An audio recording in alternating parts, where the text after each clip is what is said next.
మన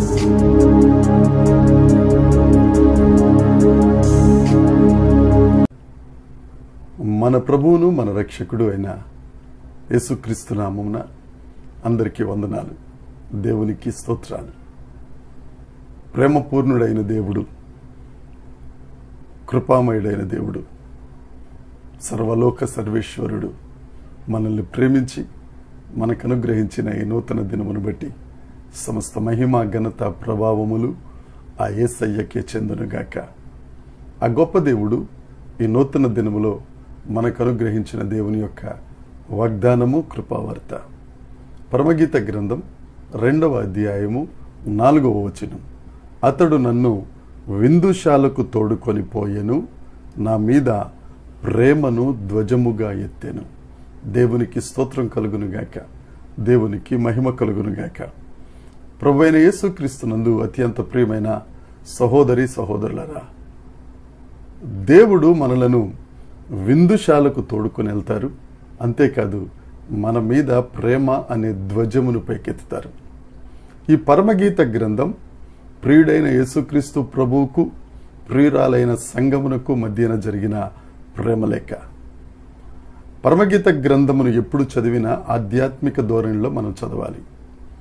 ఈ దినాన దేవుడు మనకిచ్చిన వాగ్దానంలో తెలియజేస్తుంది, ఆయన నన్ను విందుశాలకు తోడుకొని పోయెను. ప్రియుడైన యేసుక్రీస్తు ప్రభు ప్రియురాలైన సంఘమును విందుశాలకు తోడుకొని పోతున్నారు. ఈ లోకంలో చూస్తే భర్తలు, అందరూ కాదు కొంతమంది, తమ భార్యలను వధశాలకు తోడుకెళ్తారు, ఇబ్బందుల శాలకు తోడుకెళ్తారు, రకరకాల పరిస్థితులున్న భయంకరమైన శాలలకు తోడుకెళ్తారు. కానీ మన దేవుడు మనలను విందుశాలకు తీసుకెళ్లే గొప్ప దేవుడు. ఆ విందుశాలలో ఏముంటుందంటే ఆనందం ఉంటుంది, సంతోషం ఉంటుంది, సమాధానం ఉంటుంది.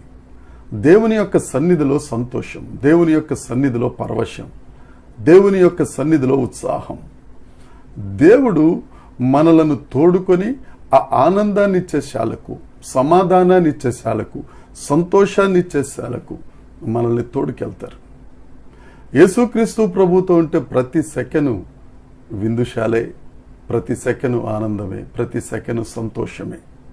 అంతేకాదు, ఆయన మన మీద ప్రేమ అనే ధ్వజమును పైకెత్తుతారు.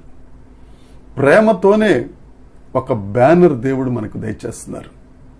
ఈ లోకంలో ఎక్కడా దొరకని ప్రేమ, ఈ లోకంలో ఎక్కడా దొరకని ఆరాధన, ఈ లోకంలో ఎక్కడా దొరకని ఆప్యాయత, సమస్తం ఆ ప్రేమ అనే ఆ ధ్వజములో దేవుడు మనకు దయచేస్తున్నారు.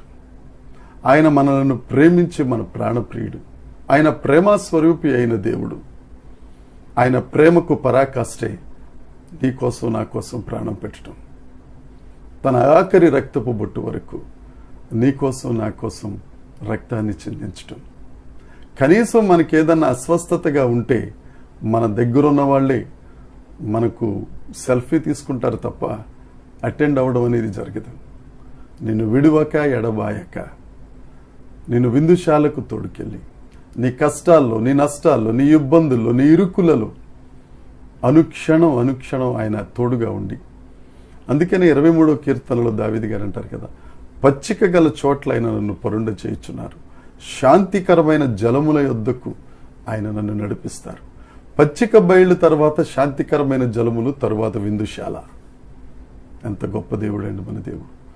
ఇవన్నీ నడుచుచున్నప్పుడు నీ మీద ప్రేమ అనే ధ్వజం. నా ప్రియ సహోదరి సహోదరుడా, నువ్వు ఈ దినాన ఏ పరిస్థితిలో ఉన్నావో దేవుడు నీతోనే మాట్లాడుతున్నాడు. నీకు ఆనందంలో కరువైందా? ఎవరు పట్టించుకోవట్లేదా? విసిగి వేసారిపోయి చితికిన జీవితంలో చంద్రబందరైపోయావా? యేసయ్య నీతోనే మాట్లాడుతున్నాడు. నిన్ను విందుశాలకు తీసుకెళ్ళడానికి, నీ మీద ప్రేమ అనే ధ్వజం పైకెత్తడానికి దినమెల్లా ఆయన చేతులు చాపి నీ కోసం ఎదురు చూస్తున్నారు. ఆయన చెంతకు వస్తే నిన్ను విందుశాలకు తోడుకెళ్తారు. ఆయన చెంతకు వస్తే నీ మీద ప్రేమ అనే ధ్వజాన్ని ఆయన ఏర్పాటు చేస్తారు. ఆలస్యం నీదే, తొందరపడు, యేసయ్య దగ్గరికి రా. దేవుడు నిన్ను ప్రేమతో నింపి, దేవుడు నిన్ను విందుశాల అనే ఆనందానికి, విందుశాల అనే సంతోషానికి, విందుశాల అనే ఆప్యాయతలోనికి, విందుశాల అనే ఆదరణలోనికి దేవుడిని తీసుకెళ్లి తన కౌగిలిలో నిన్ను హత్తుకొనుగాక. దేవుడు ఈ మాటలను మనందరి వినికిడిలో దీవించి ఆశీర్వదించునుగాక. ప్రార్థన. పరలోకమందున్న మా తండ్రి, పరిశుద్ధుడా, నీకు స్తోత్రం. ప్రేమ స్వరూపివి నీవే, ప్రేమ కలిగిన దేవుడవు నీవే తండ్రి. ఆదికాండం నుంచి ప్రకటన గ్రంథం వరకు ప్రతి పేజీలో ప్రభా నీ ప్రేమ నైనా వెదజల్లబడుతూ ఉంటుంది. ప్రభా, నువ్వు మమ్మల్ని ప్రేమించి మా మీద ప్రేమను ధ్వజముగా ఉంచి విందుశాలకు కొనిపోతున్నందుకై నీకు స్తోత్రాలు చెల్లిస్తున్నాం. దేవా, నీ కౌగిల్లో ఉండడానికి, నీ చేతుల మీద మమ్మల్ని చిక్కుకున్నందుకు, నీ చేతి గాయాలలో మమ్మల్ని దాచుకున్నందుకు నీకు స్తోత్రాలు చెల్లిస్తున్నాను. ఎంతమంది అయితే ఈ వాగ్దానాన్ని నమ్మి ఆమేనన్నారో వారందరి బ్రతుకులలో నీ యొక్క సంతోషం, సమాధానం, నీ ప్రేమతో నింపి నీ నామమును మహిమపరచుమని మా ప్రభువు, మా రక్షకుడైన యేసుక్రీస్తు నామమున ప్రార్థించి అడిగి వేడుకొనుచున్నాము తండ్రి. ఆమెన్. దేవుని కృప మనందరికీ తోడై ఉండునుగాక. Amen, amen, amen.